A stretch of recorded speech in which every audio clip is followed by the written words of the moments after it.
Cooling system शीतलन प्रक्रिया का परिचय।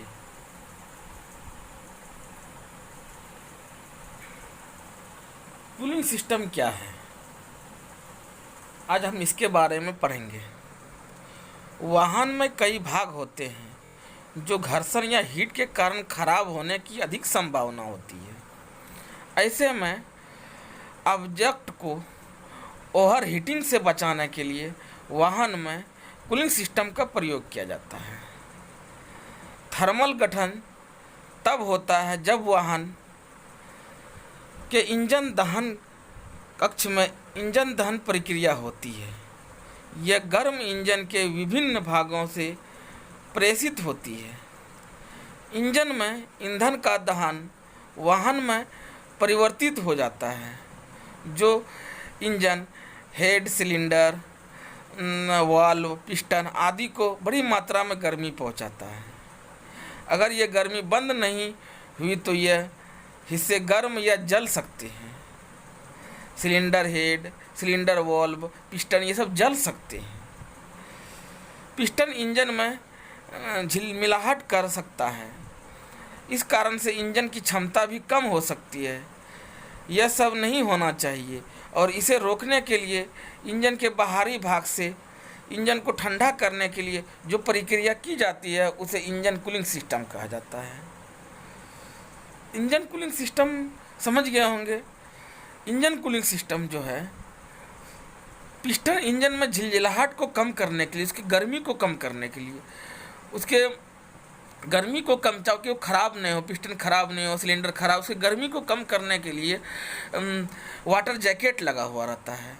वाटर जैकेट के थ्रू वाटर सर्कुलेट करता है। इस प्रक्रिया को कूलिंग सिस्टम कहते हैं। कूलिंग सिस्टम के प्रकार। प्रत्येक वाहन में संयुग्म कूलिंग सिस्टम का प्रयोग किया जाता है, लेकिन यह प्रणाली केवल इंजन वाले वाहनों में उपयोग किया जाती है, क्योंकि प्रत्येक इंजन की ईंधन प्रणाली अलग है। वाहन की सुरक्षा के लिए कूलिंग सिस्टम का प्रयोग किया जाता है। जिस तरह दो तरह के प्रकार के कूलिंग सिस्टम होता है वो निम्नलिखित है। एयर कूलिंग सिस्टम होता है और वाटर कूलिंग सिस्टम। दो प्रकार के कूलिंग सिस्टम होता है। पेट्रोल इंजन और डीजल इंजन में दो प्रकार के कूलिंग सिस्टम होते हैं, एक एयर कूलिंग सिस्टम, दूसरा water cooling system. Air cooling system क्या होता है? एयर कूलिंग सिस्टम इस प्रणाली का उपयोग 2 स्ट्रोक या 4 स्ट्रोक एकल सिलेंडर इंजन में उपयोग किया जाता है। बाइक में एक सिलेंडर का उपयोग होता है।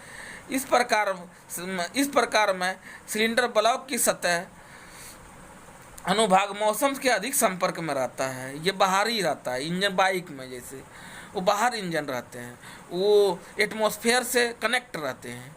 इसलिए सिलेंडर से सिलेंडर हेड और सिलेंडर ब्लॉक पर पंख लगाए जाते हैं। यह पंख की बाहरी रिंग है और सीधी है। इसी के कारण इंजन द्वारा बनाई गई गर्मी बड़े हिस्से से निकले बिंदु तक जल्द से पहुंच जाती है। यह जल्द ही ठंडा हो जाता है क्योंकि इसे पंखे पतले होते हैं। इस तरह इंजन प्रत्येक पंख के माध्यम से, हवा के माध्यम से ठंडा होता है और पावर स्ट्रोक उत्पन्न करने के लिए गर्मी को बाहर फेंक जाता है। इस तरह से दहन कक्ष में तापमान नियंत्रित होता है। एयर कूलिंग सिस्टम यह इंजन ब्लॉक एल्यूमिनियम मिश्रित धातु का बना हुआ होता है। एयर कूलिंग सिस्टम में इंजन ब्लॉक एल्यूमिनियम मिश्रित धातु का बना होता है, क्योंकि एल्यूमिनियम ऐसा धातु है जिसमें गर्मी जल्दी नष्ट हो जाता है, गर्म जल्दी नष्ट हो जाता है। अगर यह सिलेंडर लाइटर के बारे में बात करते हैं, यह कच्चा लोहा से बना होता है। यह इंजन शीतलन प्रक्रिया के माध्यम से ठंडा होने में मदद करता है।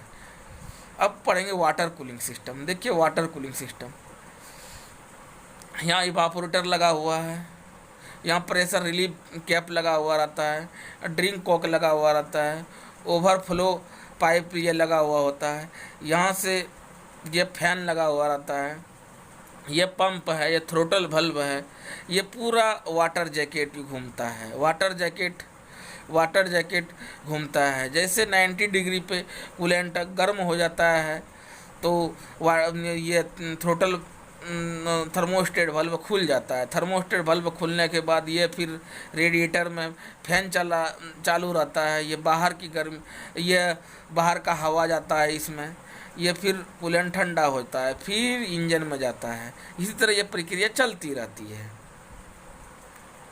वाटर कूलिंग सिस्टम में केवल 4 पहियों वाहन में उपयोग किया जाता है। इसका उपयोग इंजन ब्लॉक का सिलेंडर ठंडा करने के लिए किया जाता है।